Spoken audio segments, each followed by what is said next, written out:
What the Tech is sponsored by Hover.com. Domain names made simple. Go to gfq.hover.com and get 10% off your entire purchase. And by Stitcher Radio. Listen on the go via the Stitcher mobile app. For more information, go to stitcher.com/GFQ.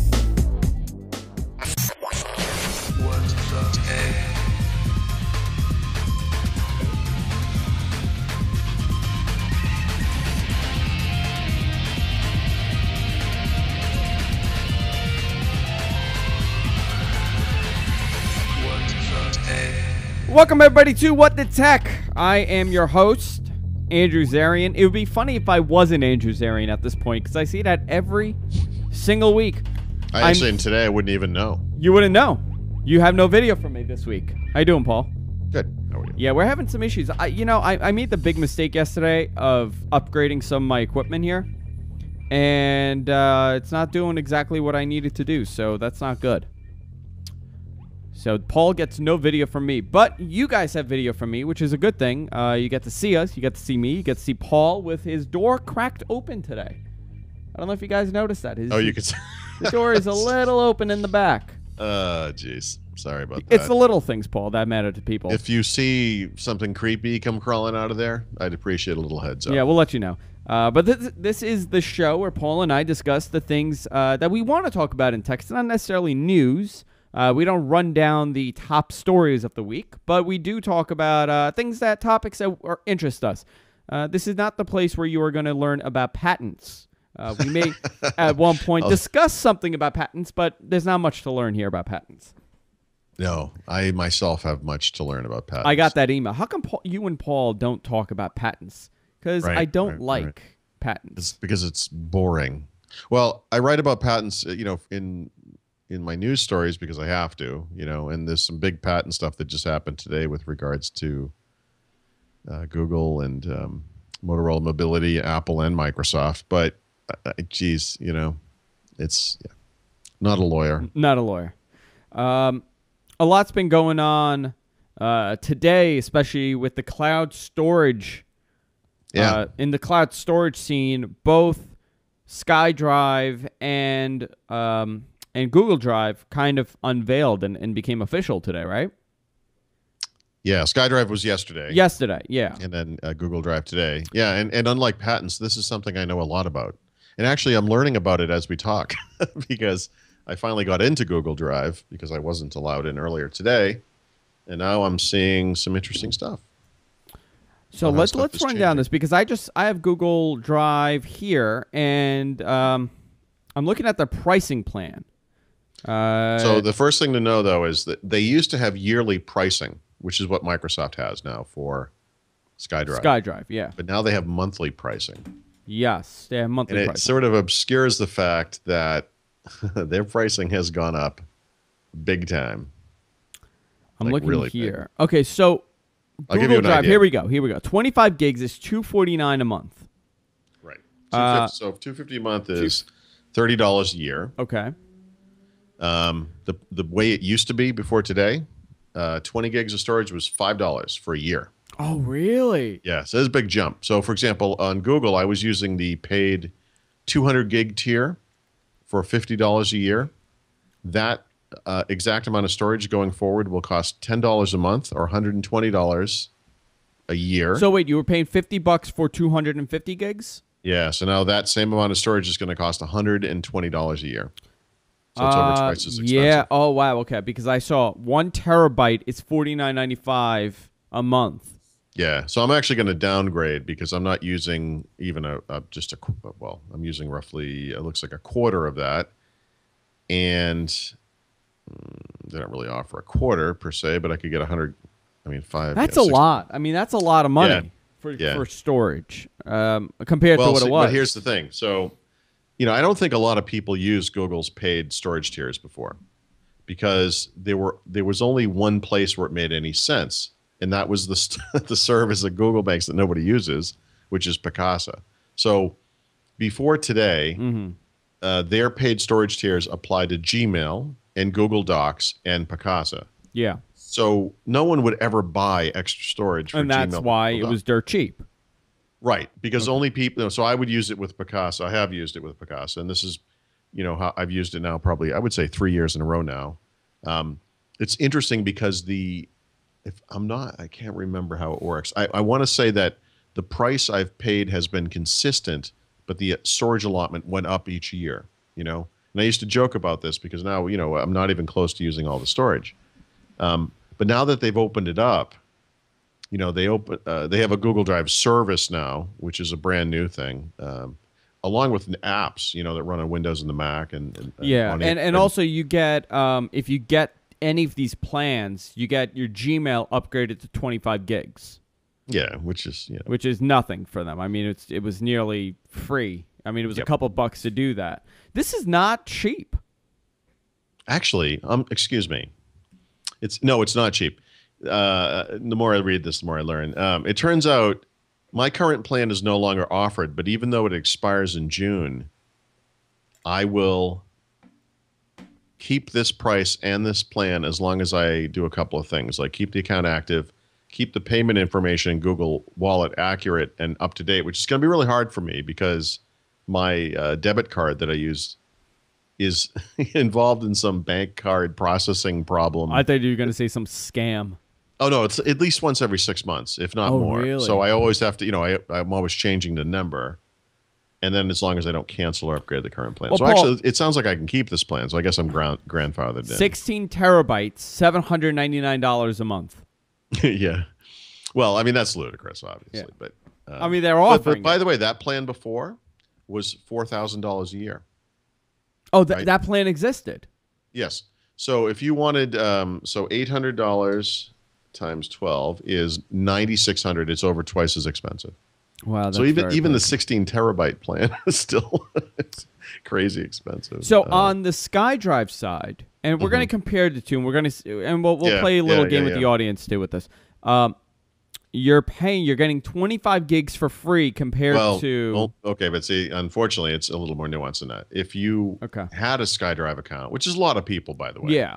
and you go into skydrive.live.com and click the button, you can keep that. But if you were to sign up today or tomorrow or whatever, Okay. it goes down to 7 gigs free. Okay. Which is still better than what Google's offering for whatever that's worth. Yeah. The Google free plan is 5 gigabytes. It's 5 gigs. Let's see what else they have here. So an additional 20 gigs of storage will cost you $10. So you're talking 45 gigs, right? On top of whatever. So and then 50 gigs is going to cost you $25 for the year. 100 gigs is going to cost you $50 a year. So is that 50 gigs plus the 25? So it's 75 gigs. Is that how it is, or it's 50? Yeah, general? it is. It is. Okay. So I actually paid for the 100 gig plan on that one, and I have 125 gigs. That's not bad, Paul. No, it's not bad at all. So I mean, how much would you get for $50 at Google in 1 year? The 100 gig plan is $5 a month, so that's $60. So it's a little more expensive.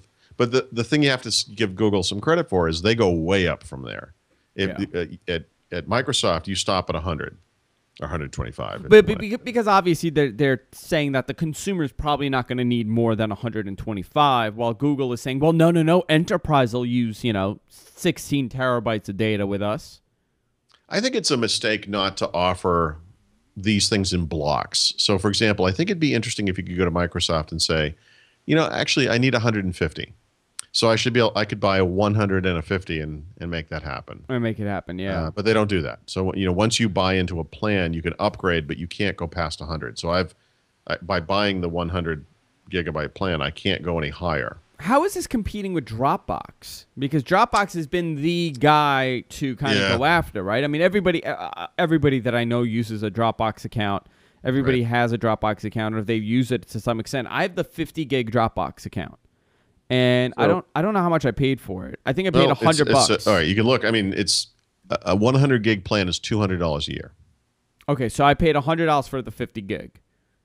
And right, $100 for 50, and they give you 2 gigs for free, and then if you read 4 people, you get a little bit more, but 2 gigs basically. For so free. You pretty much, I mean, through both of them, I guess through Drive as well, you're saving.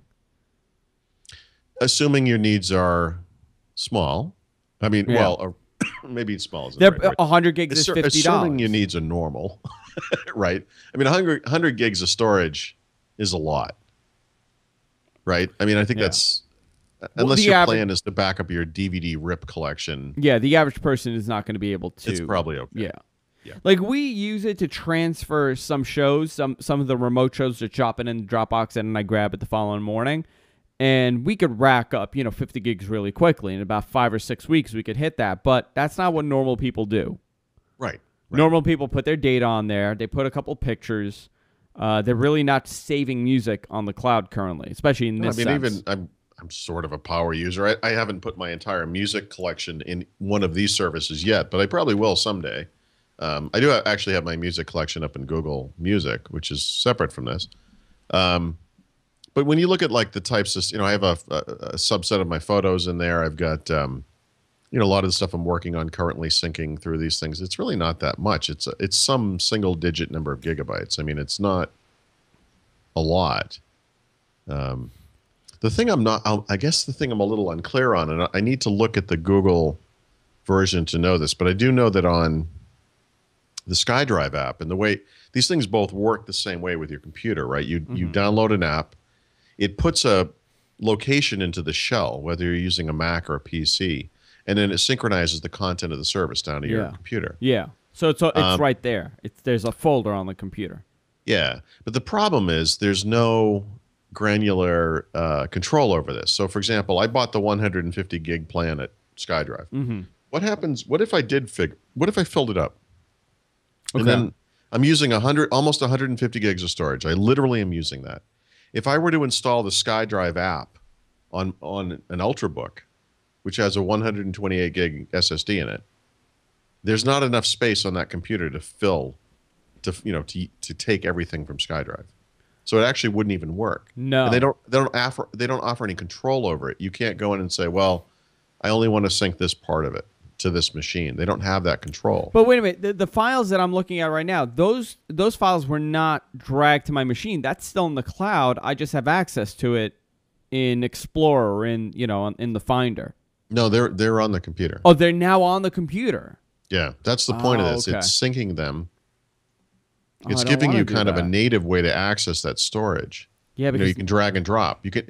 Once you add this capability, using that storage is a lot easier. One of the problems with SkyDrive before this week was, it was really hard to get stuff up in there. It was a pain.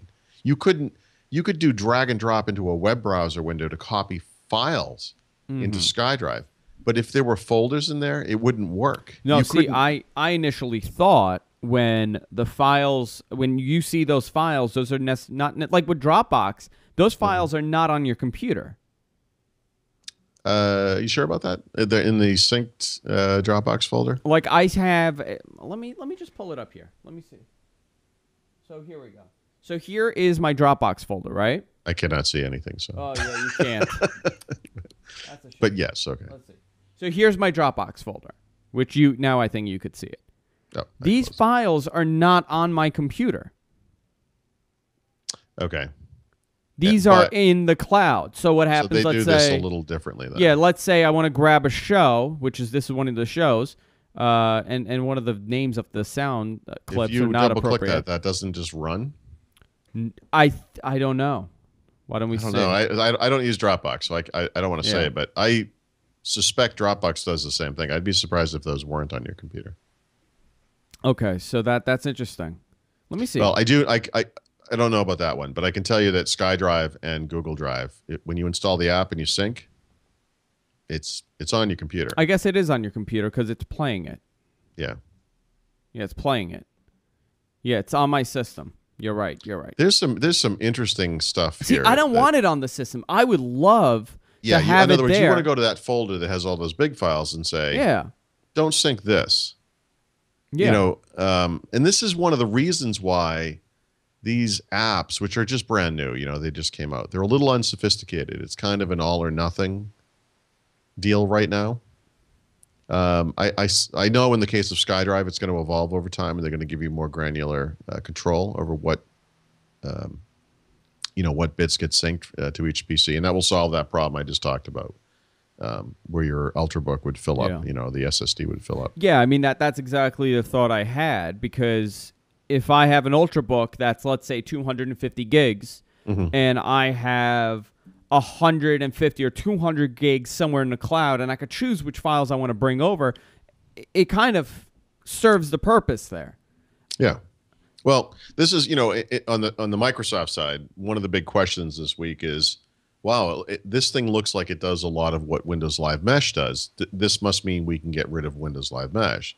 To which I would say, hold on a second, because actually there's some cool features in Windows Live Mesh which have always been superior, in this case, to what Dropbox does, and now is superior to what SkyDrive and Google Drive does, which is that you can have individual folders that you could sync anywhere onto your computer. So in other words, you might have a folder full of photos that you sync. Those could go in your pictures folder.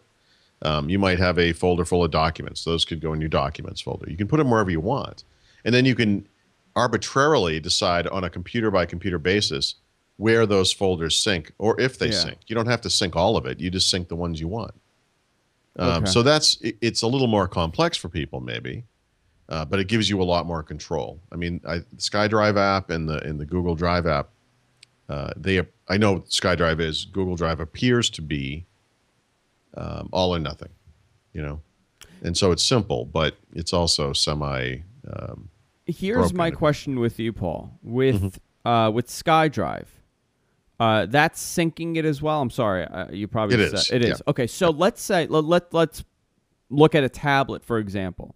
Let's look at a tablet that comes out. Your storage is not necessarily going to be a lot on there. Is it going to sync on that too? Because that kind of defeats the purpose of it. If you install it, it is. I mean, it's not on there by default. I mean, and that's the problem. So in other words, I'd like to be able to access my SkyDrive storage through Explorer, but that doesn't necessarily mean I want every single thing on there to be synced to the computer. Yeah, like on the iPad. current version of this app, that's all you get. On the iPad, when you look at the Dropbox, let's say you use a Dropbox app, that's not necessarily syncing everything. You get to choose, but you get to see all of it. Excuse me. Let me, you know, of course I've set it up to sync. I want to have access to it, but I don't necessarily want to sync it. So I have, you know, it's not very clear how this thing. No, actually, it is very clear. There's no option in here for sync. There's no option for sync. You pretty much, when you install this, it syncs. That's the only option you get. It's really kind of dumb, you know. Ultimately, this first version, it's cool. I mean, don't get me wrong. This capability is cool, and it's something that I think people have been looking for a long time. But I mean, imagine this situation. You know, you have this computer with whatever hard drive that's on there. It doesn't matter how big it is, but you have stuff, and you say, wow, I'd really like to get this stuff into SkyDrive, but it's so ponderous doing it through the web interface, right? Sure. Because you can't drag and drop folders. Well, now you can drag and drop folders because now it's just in Windows Explorer. It's very simple. But when you do that using the app, the application, you know, the desktop application, you actually are creating a second copy of those files while you're making this copy, right? Because not only are you copying up to SkyDrive, but you're copying it into the SkyDrive folder. Into the SkyDrive which is folder. being synced to SkyDrive. So now you doubled everything. Right. Yeah. I mean, so... Yeah, because now all these files that I had in Google are now back. They were originally on my hard drive, but now they're back on my hard drive. So I virtually have 3 copies of this now. Yeah. One in the cloud, one in the folder, and one wherever the original location of that file was. Redundancy, Paul. Redundancy. Yeah, it's strange. I mean, I suppose you could change your behavior a bit. Yeah. You know, in other words, I have these things I want to put up in SkyDrive, and I guess I want them to sync from certain computers. So I could move them into this folder, and then that would get synced, and then I would only have one copy of it. But I mean, this is almost a not. I think it's, first of all, I think it's great, but it's almost a backwards way of looking at cloud computing. But I think it's the correct way, because I know in other words, you're saying you're not accessing the file in the cloud, you're syncing it. You're right? syncing it, yeah. But you know, I think that's very important, because the truth is we're not online all the time, and we can't always guarantee a connection, and there has to be some way where something works when you are offline. So we can't test this now because we're connected, but I can tell you that with SkyDrive, because you're working with standard file types that everyone is very familiar with. When you're offline, anything in that SkyDrive folder, whether it's a Word doc, a picture file, a movie, and I've tested this, those work. They'll work because they're there. I mean, they're normal file types. One of the weird things about Google Drive is that some of the in many cases of the files in there are Google Doc files, which don't necessarily have I don't know what they would do, and we can't test it right now, but what happens when you're offline and you want to open a Google Doc file? Does it open in Word? I don't know. I have no idea. I don't know. That's because if I click on it now, it'll open it up in the browser. Right. So, but it's funny. I can right click on it and set to open with something else. Yep, I was just doing that. I was curious. It's a GDoc file. So you can do that as well. My biggest problem is it's going to be a weird thing on a tablet, because if you have a tablet, and they haven't really announced what the manufacturers are going to be doing with these ARM-based tablets. Are we going to start seeing 32 gig only ARM-based tablets? We absolutely are. In fact, I don't expect to see a lot of these, but it's technically feasible that we could see a 16 gig tablet. It's silly if you have 50 gigs on the cloud and all of a sudden you install SkyDrive and bam, it just won't work, right? It just won't work. I was told today that they will, in the case of SkyDrive, I don't know anything about Google, but in the case of SkyDrive, this thing will be improving over time, and that it makes sense to me that by the time Windows 8 ships, they would at least offer the ability to right-click on a folder and say sync or don't sync this one, where you could determine. And hopefully the other thing it needs is some intelligence. And maybe I need to bulk up what's in there and then see what happens when I do put it on a low-memory device. But I'm curious, if you were to install this thing, would it say, hey, by the way, you have 120 gigs of storage up there, but you only have 60 on this machine? What are you doing? What are you doing? I don't know how it handles it. I don't think it does. This was one of the questions that I got asked a lot after last week's show. Last week on What the Tech, we ran down the different versions of Windows that are have been announced. And one of them was Windows RT, which we all agree, silly name. Nobody understands what runtime is. But that is the ARM version of it. Did they specifically say these are the limits with the Windows RT version of Windows? Are they saying, well, 8 gigs is the lowest that you could have, or 16 gigs is the lowest that you could have? Because now it's a different. People are buying a Windows machine. I have it in my head that 16 is a minimum, a bare minimum. Yeah. But you're not going to see machines like that really, because in that case you have no room on there for anything. Because it's still Windows, right, Paul? And it's not like they did something magic to turn, Windows into a like a PDA OS or whatever. Yeah. It's still a certain Windows size. So my biggest concern was, well, what's going to happen to all those people that, let's say they get a 16 gig one, and because desktop mode is still on this device, they start thinking, well, it's Windows, so I probably have enough room, and they start loading up all these docs and photos. Actually, the interesting thing is on Windows 8 and also on Windows RT, there's a Metro-style SkyDrive app that's already available. And unlike the Windows Explorer version that we're now talking about, the one that will also run on Windows Vista and Windows 7, that SkyDrive app provides you with a view onto your SkyDrive storage, much like a mobile app would work, right? Where you're not syncing anything down to the device.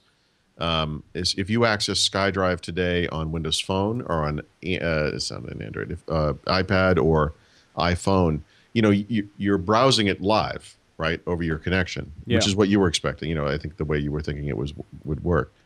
So I suppose in that case, this almost requires the next version of Office will be more savvy to this. But if you were to click on a file like a Word doc, I'd have to run it and see what it does. But I would imagine.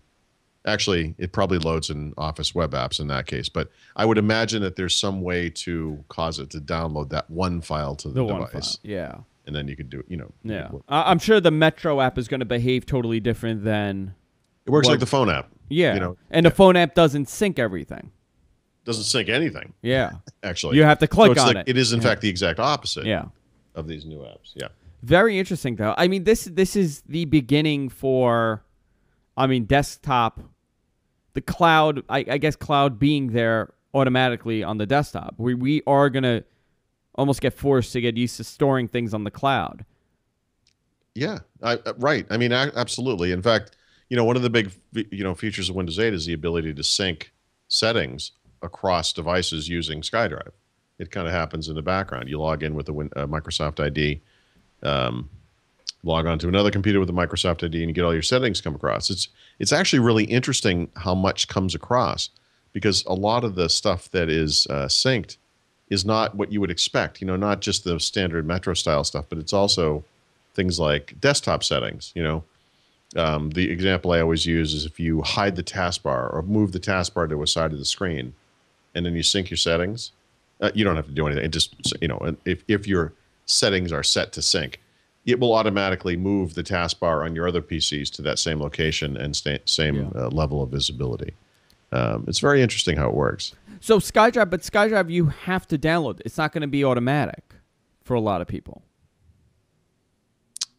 For right now, yeah. I mean, the application that was just released, the way it works is it downloads and everything to your computer and then keeps it in sync. Okay. It is literally the opposite of how the Metro style app works. But I'm curious. So I just brought it up. I'm just why is there nothing there? I mean, I find this I find this really fascinating that they're behaving so differently than the Metro apps. I think the way the Metro app works, I would rather want it to work that way. And, or at least the first time I start the application, it'll say, what do you want to sync? Do you want to sync this stuff, or do you just want access to it?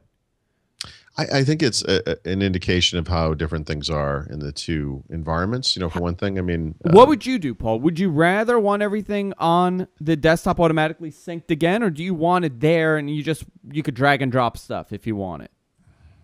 Right. I would like the choice. Yeah. I'm fascinated that how this thing works in some ways, but it doesn't. I think it's already sort of made me think I need to change my behavior a little bit, which is weird because I'm going to change it to match the behavior of a single downloadable app that's not even part of the OS. Well, iCloud has been a total failure in my book for the Mac. I don't use it, and I don't feel comfortable. I feel a major disconnect with it. And I actually see. I like iCloud, and I mean, I don't use a Mac every day, and so maybe my opinion on this doesn't matter much, but I use it mostly for the music stuff and the media. And of course, as you buy stuff in Apple's ecosystem now, more and more of that is part of iCloud. So movie purchases from most of the major studios now, except for Fox, are in there. Most of the TV shows I've ever bought are in there. And they're instantly accessible from any device, any one of their devices. So if I log on with my credentials, I have access to that stuff. I mean, it's kind of nice, but I don't use it for the document stuff. So I assume they have document sync that works the same way? Yeah, you could sync your documents, photos, pictures, whatever it is. Okay. I don't, for whatever reason, I don't enable it on my phone. Well, my wife's phone, first of all, but I don't enable it, let's say, on my iPad or iPod Touch, and I don't like the way it works for whatever reason. I don't know. Maybe it's just me. Maybe I'm just not liking it. You're curmudgeonly. Yeah, maybe that's what it is. Maybe I'm curmudgeonly. But I don't. It's funny. I have the iCloud control panel installed, but I never even used it. So I'm just going to log in and see what it does. Because on Windows, I think you're going to see a lessened set of capabilities, but I assume they have stuff. I've used it in the past to do things like download my entire music collection from the cloud. That works. I mean, it's pretty good. So I don't get document stuff on Windows, so I can do photo stream, which is not useless but not hugely useful. Bookmarks, calendar, and tasks. It's actually I can see why I never use this. So there's nothing really here that I ever want. So since we're on the Microsoft topic, yesterday Microsoft announced that, which was expected, a near final version of Windows will be available early June. Yep, first week in June. So, are we on point with the release date? Yeah, the way I think of this, and I wrote a little article about this today, is it seemed like, given the Windows 7 release cycle, that they were a little late to market with the beta. what they now With- call the consumer preview. with 7. No, with 8. With I mean, 8, compared to where they were with 7. Typically 3 months between the milestones. They took 5, to deliver the consumer preview. I actually think that's understandable because Windows 8 is a much, much bigger deal than Windows 7. It is a complete, I don't want to say reimagining, but a rewrite of the core of the OS. They have this whole new runtime environment, app platform, et cetera. It's a big, big deal. For them to be able to turn around though after the beta and then deliver what used to be called the release candidate or the release preview version, 3 months after the beta, tells me they're kind of they're back on track. Yeah, because Windows 7, I think, with Windows 7 was a November launch, right? Late October, early November. Yeah, I think it was October. October. Yeah. I think it was like mid-October. You're right. And if this is on track, this is going to be like a September launch? Well, it would be a September RTM and then an October launch. Launch. That would place it at exactly 3 years after Windows 7, which is what a lot of people expected. Which, I give them a lot of credit. That's really fast considering the amount of changes in this version of Windows. This is a totally different environment. I just wrote this part of the book, so I'll paraphrase what I just wrote, which is, people sometimes look back on older versions of Windows and they try to pick out those moments in time that are the big deals. I think everyone points to Windows 95 and they say, well, that was a big deal. My God, that was huge, Windows 95, architecturally speaking, was actually not a big deal because all of the stuff that was in there was already in Windows before. It's just that no one even knew it. Windows 95 was a big deal from sort of a user experience standpoint. They replaced the shell. They put the Explorer shell in. Yeah. With the Windows NT, they always used the shell from Windows. They used Program Manager in the beginning. They used Explorer shell with Windows NT 4 and going forward. Obviously, NT was a big architectural thing, a completely new OS underneath, but it was same user experience. This is the first time in the history of Windows where they've replaced both of those things in the same product ever. And that, to me, says that this is the biggest change in Windows ever, by far, because everything has changed. Yeah, if you look at the entire user experience of Windows, it's been consistent. Even before Windows 98, 3.1, it was still consistent with a desktop and icons, and you click it, you open it, you right-click. They added glass and everything over time. They made it pretty. Right. But Mac OS 10, same thing. Same thing. You can look at Mac OS 10 and compare it today, Mountain Lion, and compare that desktop to the first version from 2001.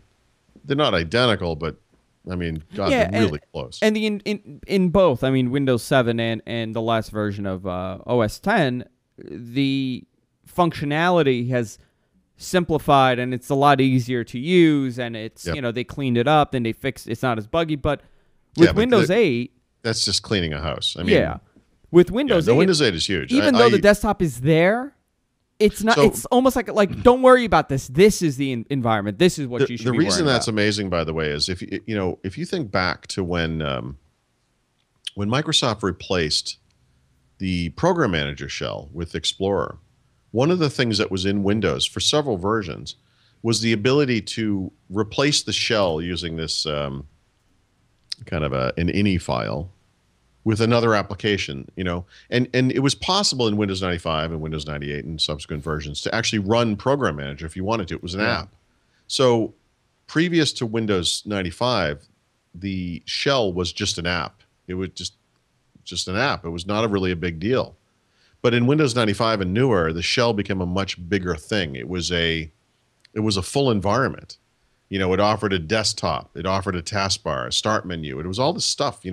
It consolidated a bunch of things that used to be previously separate apps. It still as apps, but the Windows shell become much more complex.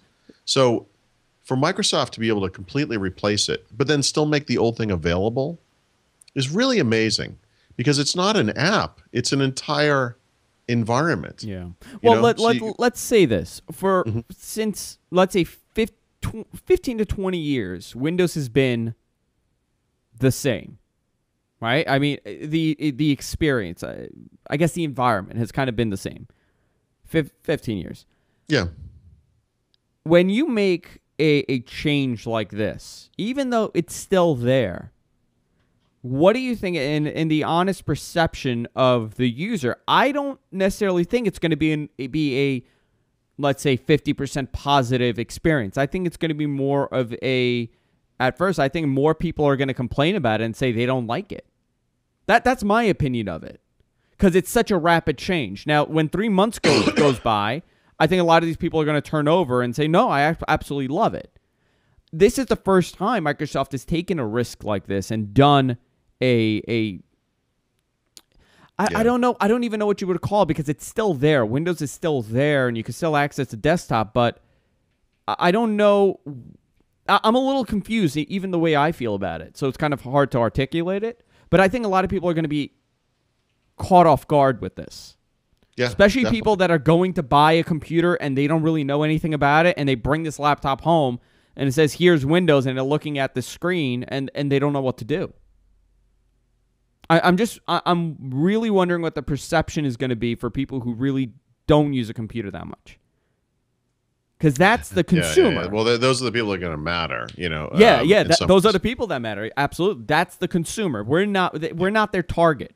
You know, there's a right. So the 5% of the population that is, you know, power users, and they want things exactly the way they want them. I actually think they're going to be okay with Windows 8, because they're going to be able to go to a better version of the desktop. If they're really bothered by it, they can download utilities that bring the start button back and yada yada yada. But you know, the desktop environment as it is in Windows 8, just plain desktop, is still better than Windows 7. So I mean, there's still an improvement there. Yeah, but the key to this release is going to be whether they can get people that might otherwise have bought an iPad, basically, or an Android tablet, and buy into this thing instead. And I still believe it. I go back to my initial gut reaction, because I go through these things. It's like the 7 stages of guilt, where when they first revealed this Metro stuff at Build last fall, I kind of went through these waves of different feelings. But my initial reaction was this. You could see these things up on a stage, and you could see all the start menus and everything, the start screens. And I thought to myself, you know, this is what it's going to look like in a store next holiday season. And people are going to look at those things, and they're going to love it, and they're going to want that. And unless Apple does something very dramatic with iOS, which I think we both agree is not impossible but improbable, unless Google not only fixes Android but for tablets, but actually somehow just pie in the sky, Yeah. but then also has the terrible job of convincing them that it actually is different, even when it is. Yeah. I think when you see these things in a store, Windows 8 is going to do really well. I think it just compares really well. Now, this theory has not helped Windows Phone in the slightest, so take that with that, you know, whatever grain of salt that you need. But it just, I think about this all the time. On the consumer has to be reconditioned to think of this as, well, you have it on your tablet, and you have it at home on your laptop, and you have it on your desktop, and it's all the same thing. And the environment and the user experience is very similar on all of them across the board. How are they going to accept that?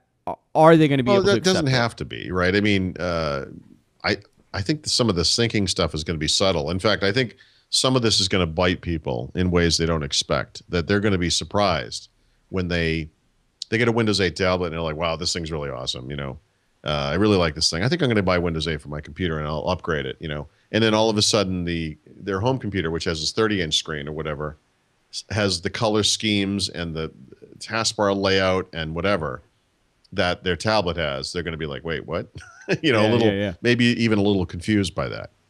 But it's reconditioning, Paul. I mean, people have been screaming about legacy, and that's the biggest problem by Windows, how they're going to stay the same for a while, and now they're taking the leap, and rightfully so. I think it's about time that they take this leap, and now, you know, us enthusiasts and power users are upset that they took this leap, but we are the ones screaming that they should take the leap.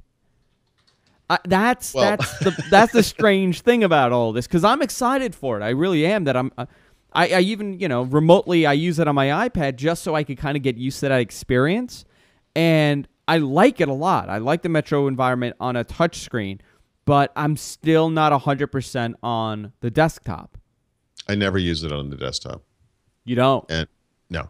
And this is something you have to imagine that as someone who's writing a book, I've been very inclined to use it more than I would otherwise. I mean, of course I have to, for that kind of reason. But as far as getting work done, with some exceptions, yeah, I don't. And the reason I don't is simple.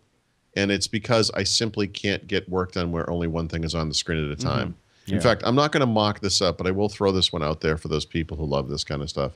I'd come up with a it was just a mock-up of what, why doesn't Windows 8 look like this? And it had tiles on the desktop. It occurred to me more recently that there would be a way that Microsoft really could offer awesome interaction between Metro and the desktop and allow you to do that thing where you're running multiple apps and it's really seamless.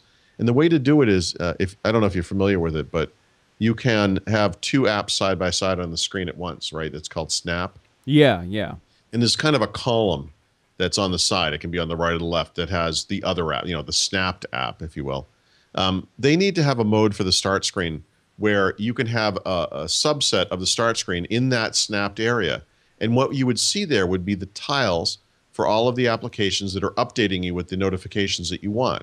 So you could see like the mail app would be there, the calendar app, maybe the messaging app, the weather app, all the things that you would want to see all the time. Yeah. So over here on the main part of the screen, you could be working in the desktop environment if you wanted, which is what I'd probably be doing, or in a full screen Metro app, doing whatever you do. But over here on the side, always visible, would be this column of tiles from the start screen that you configured updating. So now you can say, oh, look, I have a new email. Now I can go. This is going to be for me, it's going to be fun to learn it again because my first, I came from a Tandy. So I was used to, DOS interface, and I was running a program called DeskMate, and it had Tree, which was their Explorer, and had Menu, which was just the icons. And that's how I started off in computers. But I had that for a while, and my first, real computer that we know of today was a Windows 95 computer. And I remember as a kid, I was amazed on how much I could learn and what I could, this button does and what that program does. And, I formatted for the first time. So I almost feel like I'm getting that same feeling again with this, where I'm going to discover all these things on my own and learn what they do. I hope they don't just say, well, this isn't working, so we're going to change it again for Windows, 9. No. I'm not saying a total change, but change the way certain features work. No, well, things are going to change, but the way I see this, knowing what I know about, the guys who are doing it, the Microsoft itself, the OS and everything, the sort of immature status that this thing will be at when it comes out, it's absolutely going to evolve. Just the thing I was talking about, this multitasking model, that has to evolve.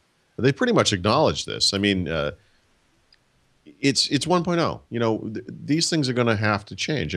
People will provide feedback. People will actually use it and will say, look, it's good at this, but it's not good at this. Why don't we have a way to do this? There are some things that just don't become obvious until a certain percentage of the population is actually using it. Here's my old DeskMate image. Yeah. This is what I learned on. I use things like GEOS. Remember that? Yeah. That was kind of a Windows-like shell. It was so bad. It was so bad. I think this is even like a newer version because it has a color background. Mine was all gray. Yeah, this is like an updated version. Wow. I would die for that. Before we continue, I need to take a little break and talk about our sponsors. And of course, it's hover.com. Our good friends at hover.com, domain names made simple. A two-cow company, actually. Good friends of ours here at the network. And I'm a user of Hover. I've been a user for almost 2 years now. And I'll tell you why I stick with them. I used to be with those other guys, and I used to buy a lot of domains. I have I think at this point, it's well over 200 domains. It was almost 200, and I bought a couple more, so I'm probably over the 200 mark at this point. But I buy them all with Hover, and I transfer them all to Hover because of their easy-to-use interface. There's no upsell when you're buying a domain name. They don't call you to remind you that your domain name is expiring in 8 months like some of those other guys. You go to gfq.hover.com, you get 10% off your entire purchase, and you could transfer your domain names for $10 for that 1 year of registration. So if you're with those other guys and you want to bring it over, you call them up and they'll do all the work for you, which is excellent. The last thing I want to do is transferring everything over, but they do it all for you, so it makes it super easy. gfq.hover.com, you get 10% off, or you could use promo code WTT upon checkout, and the discount will apply to your purchase. That's hover.com. Domain names made simple. Back to you, Paul. Any more information about a Tandy? I missed that Tandy. You know what? I'm gonna run it on the show one day for the drinking show when we do it again. Yep. When you're done with the book, I will run the Tandy. Wow. I have everything in the attic. It's just sitting there. You know, I have some awesome stuff I got to break out someday. I think people would enjoy some of this stuff. I have a mint condition Coleco Atom computer. Oh wow! With a at least one controller that's still in a not even opened. You know. See, you know what the problem is with those devices? Oh yeah, I know exactly what they turn. Other than they were awful. Yeah. The box always turned yellow. Yeah. And I know they have like some sort of chemical now that brings it back. The old Macs were like that. They used to get, yellow, brown, and it's awful. Oh, it was so bad. I remember this thing, and it just before your eyes, it just transforms to a yellow color, which was awful. But I guess we'll do something like that for the drinking show, which I'm very excited for. There were, before we wrap it up and we're approaching 5 o'clock, there was people like it when we do these speculations. Mm-hmm. And I was thinking making it a segment at the end of each show when we play the 10-year game. You could call it Wrong Again. Wrong Again with Paul and Andrew. By the way, I am one of the people that said the iPhone will never make it. I'm one of those people. And I didn't say that. I did. For all of my... I doubted the validity of the iPad, certainly, but the iPhone, I latched onto that thing. I knew as soon as I saw that was going to be the biggest thing in the world. I thought it was going to be the dumbest thing in the world, and I also said the iPad is stupid. Those were my exact words on the air. I was a little more circumspect than that, but I had some criticisms of the iPad. So people like it when we do these games, and they suggested, they actually sent 5 topics for us to do. Really? We don't have to do all of the topics. Okay. We could do maybe 2 topics, and we could just do them every week. And I encourage the viewers to send us more topics to play the 10-year game with. Give us something else we can be wrong about. Yeah, and you know what? You could write a blog about how Paul was so wrong about this 10 years from now. Yeah, no, please don't do that. Just put my name on there. So we had 5 topics that I picked. And people saying, what do you think of this? What do you think of that over the last couple of weeks? But if you have a topic that you want us to talk about, and we could go back to a certain topic that we spoke about, in a couple of weeks, send it to us at guysfromqueens@gmail.com, and we'll add it to the list of topics to play at the end of each game, each show. I want to go with the iPhone this week. Okay. 10 years from now, where will the iPhone be? So we are now in the year 2024. Oh, geez. How can you even look that far ahead? Brainiac 5 has taken over the entire planet. Yeah. Where is the iPhone in 10 years? Or is there an iPhone in 10 years? I mean, if we go back 10 years ago to 2002, it was all about the Palm Trio. I don't know.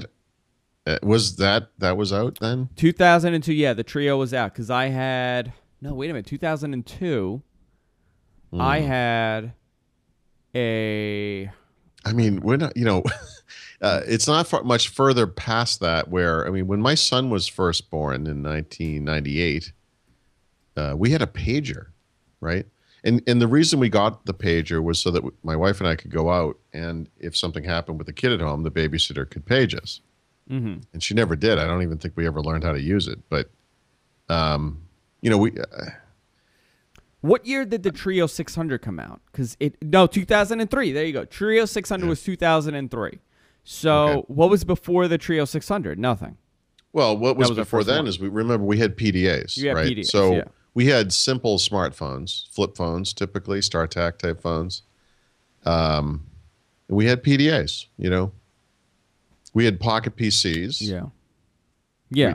But we had this for years. But the Palm environment has been there since, I guess, the mid-90s. Yeah. Yeah, I think literally 1995. Yeah. So let's say the Trio was the phone. Yeah, okay. You had the Trio and you had a couple BlackBerries. A lot of people had Nextels, I remember, at that point. Trio would have been black and white, right? Back then, I would imagine. No? 2000. No, I guess it would have been color. No, it was color. The Trio 600 was color. Yep. Sorry. It was right before they became Palm One. Jeez. When they merged with Handspring. Handspring, yeah. So, 10 years from now, if we look back 10 years, the Palm is gone. It's dead. Yeah, we can look forward to today, and Palm is dead. Today, Palm is dead. So in that 10 years, So, yeah. you know what? I have a soft spot for them. That hurts, Paul. Every time it's like a knife right to the side. Listen, I'm an Amiga guy. You don't have to explain to me how painful that is. I was banking on them. I had stock with Palm and everything. I was such a Palm fan. I own so many Palm devices and associated devices from both Handspring and Sony, for whatever that's worth. I love that stuff. So okay, 10 years down the road. 10 years down the road. Will there be an iPhone? Yeah, so I think I had spoken before about this concept that, our attachment to these devices that are individual to us will kind of disappear over time. But assuming, let's just say, since we're talking about iPhone, let's say there is an iPhone. So what would an iPhone from 10 years look like from now? Yeah, I think it looks like that. I think it's going to be something that you can expand. It's like that paper, digital paper, where it's like this thing you can jam in your pocket. You can use it as a phone. You can hold it to your head or whatever. And then you could actually expand it up and out, and it becomes a bigger tablet-type device with a dynamic display. Really? It's going to be like an organic kind of a cool. I mean, we've seen demos of this Samsung style phone, and it's like it's an OLED screen that kind of bends. Like, you think that's where we're headed with this? I think at the very least, you have Apple obviously has this focus on thinner, and all that. And obviously adopting new technologies very quickly, and yeah, I think that kind of digital paper thing where it's, literally you jam it in your pocket, you don't even know it's there, but then it works as that, device as well. But I think taking it to the next logical step, I mean, something that you could expand and contract. Yeah. I mean, how cool would that be? I know people in chat saying Nokia's working on a flexible phone. I don't think we're going to be there. Wow. I really don't. I think they're going to go thinner. I mean, we're assuming we're not living next to cockroaches in the bomb. At this point, in 10 years. I mean, we are in the future at this point. I mean, 2024, 2022, we should be, in flying cars and traveling from planet to planet if you go, from 50 years ago. So I've always said that. Where's my Jetson flying car? I know. I remember when I was a kid, my grandfather always used to get like Popular Science magazine. So you're talking like in the 80s. And he was and he was a big fan of that magazine since he was younger. And he was so convinced that we would get the flying car by the year 2000. And I remember it was like 1995. He's like, this is one of the biggest disappointments of my life. Growing up, and we don't have the flying car. Ours really haven't changed. I mean, a lot. Yeah. But cars changed a lot in the beginning. And I think when we look at this type of technology, obviously we're in a faster pace of change as well compared to those days, and it's technological by nature. It's going to change more. See, I don't think we're going to have an iPhone. You just think we've evolved past the iPhone. I think we will be evolving past an iPhone at that point. I think the iPhone that's interesting. Okay, so when did the first iPod came out in 2001, right? 2001. So this holiday season there will be some new iPod, right? I mean, I think we can assume that. But the evolution of the iPod over the last 10 years has not really changed. Well, but it went through a period of rapid growth, right? So I think it's fair to say that given how things accelerate, that, maybe the life cycle of the iPhone is 2/3 or 1/2. But actually. Because if you look at it, the peak of the iPod was probably 2004, 2005. Okay. Right? I mean, I would say that's when it really became, instead of an MP3 player, it became an iPod.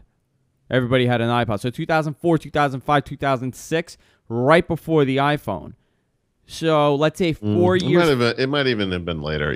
Maybe 2007. Yeah. Because I'm thinking, a combination of the iPhone and the iPod Touch, which I have to think rejuvenated iPod sales dramatically. And I also think about Microsoft and how they were trying to compete with the iPod with the Zune, and I want to say that came out in 2006. Yeah. I bet iPod hit its peak maybe 2006, 7, somewhere in there. Okay. You're talking 5-6 years from the launch date. Yep.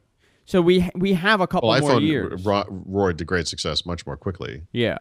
Okay. I don't know if there will be an iPhone. What do we use then? In other words, is it just because call making functionality, probably over voice over IP, is just built into everything? That it's in your car, it's in your TV, it's in your. Yeah, I think that's what's going to happen, especially with the phone aspect of it. I think the phone is going to be everywhere, so you're really not going to be. This device in your hand to make a phone call is not going to be an important device. I think we will have another device for all our mobile applications, but the phone is going to be everywhere. I don't think the phone is going to be the selling point anymore. All right, actually, I like that. We have at least in first world countries, we have this notion that electricity is a service, sewage service, water, internet is sort of becoming part of that. It's not quite as necessary for life, obviously, but you could ubiquitous access to this. I mean, we could make phone calls over the internet? I mean, why wouldn't that be part of that? Yeah, why wouldn't it just be part of everything? I mean, eventually it should be all disposable technology. I think that's where we're going to be headed with these things because it's going to be so cheap. By the way, it's funny. The notion of someone using a phone, no matter how small or thin it is, and holding it to their head to make a call is something that people will make fun of maybe in the future. Oh, I think people are going to make fun of text messaging. I think text messaging is going to be something that people look at and go, I can't believe they did this. Right, while driving a car. I can't believe these people would sit there when you could talk to someone, you would sit there and type exactly what it was. I think a lot of it is going to be dictation. I think we're a little over-involved in technology. And yeah. That maybe, I'm afraid to say that's going to go away because, unfortunately, this may be the beginning of the de-evolution of language and how we communicate. But, I think for right now, it's just something we're just excited about because it's new and it's fun. Yeah. No, and of course, I think that's the reason why we're so obsessed with it because it's new and it's fun. But 10 years from now, the iPhone that we know of will not necessarily be a phone. I think that everything will be a phone. I think you're going to go in your car and your car is going to be your phone. And I think, I like it. No, that's whatever it is, wherever you are, that will always be there. No, that makes sense. I don't. You know what though? The disposable. I think the folding, AMOLED screens. I really think that's a cool thing. But will people buy it? You also have to remember that people have this weird misconception with devices where it has to look expensive. Well, if it's a piece of paper. Let me ask you, Paul. Would you pay? This will never happen, but I always sort of envision that Star Trek future where money no longer exists. Yeah. I have a hard time imagining why that's even possible. So here's an example, right? I have a contract here I have to send over, but would you pay $500 for this? Well, not for that, but what if I could watch an HD movie on that thing? What if I could crumple it up into a ball, throw it in my pocket, and then pull it out and have it be perfect on the other end? What if it never scratched, never broke, never I want a little ran weight. out of battery life? I mean, I want a little weight behind. Someone in the chat room said, do you think that it has any real phone access beyond an iPhone, beyond voice over IP? Oh, they're talking about something else. But no, I think this is going to be it. I think everything is going to be IP-based, and the phone will be everywhere. That will be our iPhone. That makes sense to me. I'm actually surprised you agree. Although we have not yet achieved that internet is everywhere thing. So, I mean, I think that has to happen for what you're saying to happen. So 10 years from now, internet everywhere, will that happen? The internet is not equal for everybody, that's for sure. Yeah. So how does that work? Yeah. Very interesting, though. Very, very interesting. Paul, before we end the show, we have our Audible picks, which I totally forgot about. I keep forgetting about them. By the way, I got an Audible check today. $30. Yay. Yeah. $30 I got from Audible. That's just enough to buy a book on Audible. That's just enough to buy a book on Audible. Paul Paul always has great picks. What is your pick this week? This is actually one I've read on I read it on the Kindle, but if you've listened to my picks on Windows Weekly, I'm kind of all over the map, but a lot of history, a lot of John Le Carre type thrillers and so forth. This is a history book, and the history of one of my favorite cities in Europe, Lisbon, but during World War II. And Portugal was not engaged actively in World War II. In fact, they basically sat it out. But because they are surrounded by Spain essentially, and were worried about what was going to happen with Spain, it was kind of a tenuous thing. But Lisbon during World War II was very interesting because it was actually the one place in Europe where you could go to a cafe and there would be a guy sitting there in a German army uniform, and there would be a guy from British intelligence, and there would be a guy from the United States. And it was like the one place you could go and you would run into everybody all in one place. So a lot of intrigue, a lot of interesting stories. And this is just a great book about the history of Lisbon, of all places, during World War II, one of the places that saw absolutely no direct action at all, but was in fact one of the more interesting parts of World War II, although not very well known.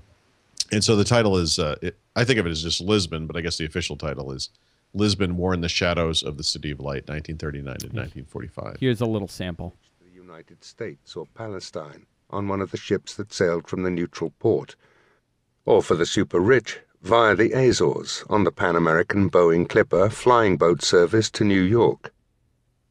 Most refugees, however, had to wait months or even years in the city before securing their onward passage. On the run from the Germans since the fall of France in the summer of 1940, many of the refugees survived on a clandestine network of financial and organizational support. See, I'm a big reader of World War II history and things that happened. I've always found it very fascinating because it was a very fascinating time in the world, and I think that's the first time that we became so globalized.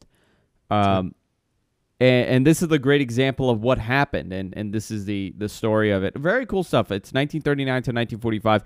You can get it on Audible, and you can get it for free, actually. If you go to audibletrial.com/GFQ, you can sign up and get a free audiobook. I think this is a really, really good pick, so I'm not even going to do my pick.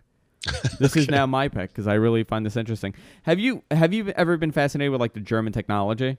Have you looked into that? I love it.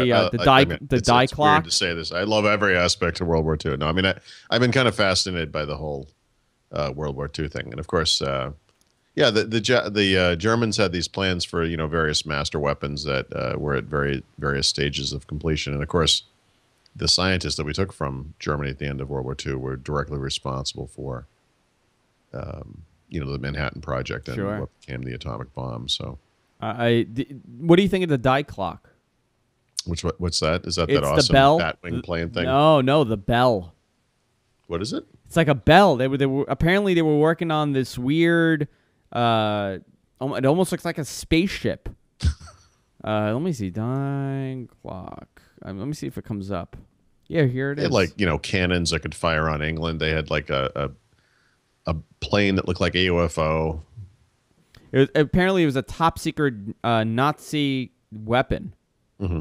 I don't know the technology behind it, but there was something on TV about it, and it's so hard with the History Channel now to know if it's like made up or if it's real.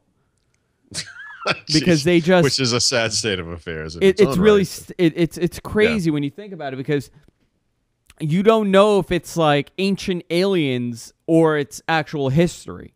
Yeah, I can't tell anymore with. Show me. Do you have a picture of this? You know what? I'm trying to find it, and right now the first picture that popped up is a topless woman wearing an SS uniform, ringing a bell. They actually had plenty of those too. Yeah. So. Apparently this was this is not it. And now I just clicked on a Nazi sympathizer website. That's not happening.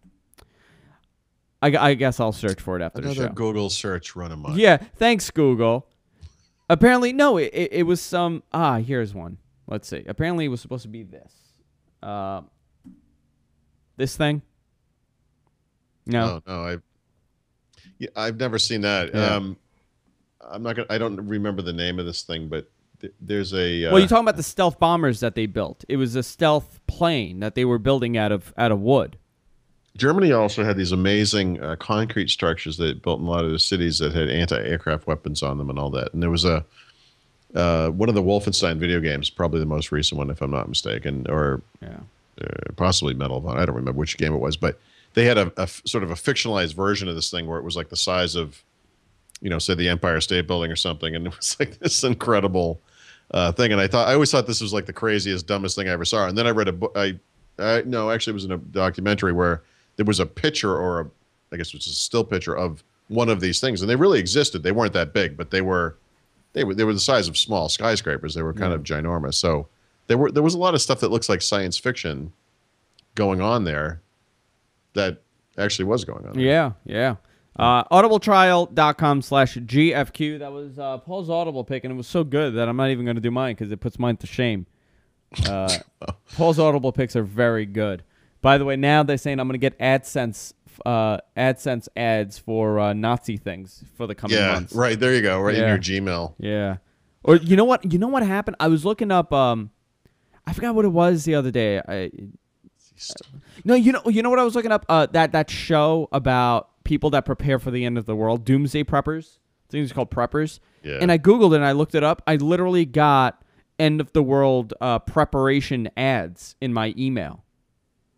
It was like, get ready for the end of the world. It's like, do you need your horse jerky? You know, like it was like, buy your rations now for the impending doom. I found it very uncomfortable. That kind of stuff gives me a bad feeling about what we do. Yeah. Yeah. Yeah. Shouldn't be like that. It shouldn't. Go to our website, guysfromqueens.com. Also go to our streaming site, gfqlive.tv. As I said, if you guys have any topic that you want us to talk about at the end of the show for our in 10 years, what will happen to blank product, send an email to guysfromqueens@gmail.com, and we'll add it to our list. And this week was the iPhone, and we all decided that the iPhone will not exist anymore, and it'll be some magic device that is everywhere. Paul, you can check out Paul's site, winsupersite.com, for all your Windows and Paul Thurrott needs. Also follow him on Twitter @Thurrott.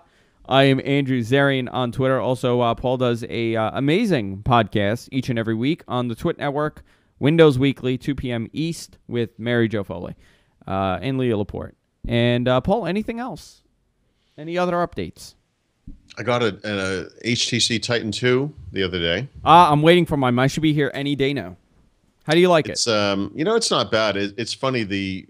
A lot of these devices are kind of generic looking, so it doesn't have that nice, the Nokia thing is beautiful looking.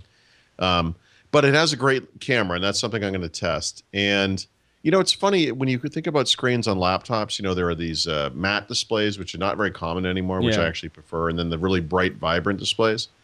This one, compared to the Nokia, has almost a matte display. And I don't personally prefer it, but I actually could see some people preferring that kind of display. Oh, very cool. Yeah, it's okay. I'll review it this week. I should be getting mine any day now because I went to an AT&T event last week, and they're like, hey, we're going to send it to you. You should get it on Monday. Yeah. And I didn't get it Monday, so I got to call them up. I did meet the VP of AT&T. I had a very nice conversation with him, and he's a guy from Queens, apparently. He grew up a couple... he was literally a guy from Queens. He's literally a guy from Queens. He just put on a suit and said, hey, I'm the VP of the company. Joey, what's his name? That's the guy. We'll see you all next week on What the Tech. Good night, everybody.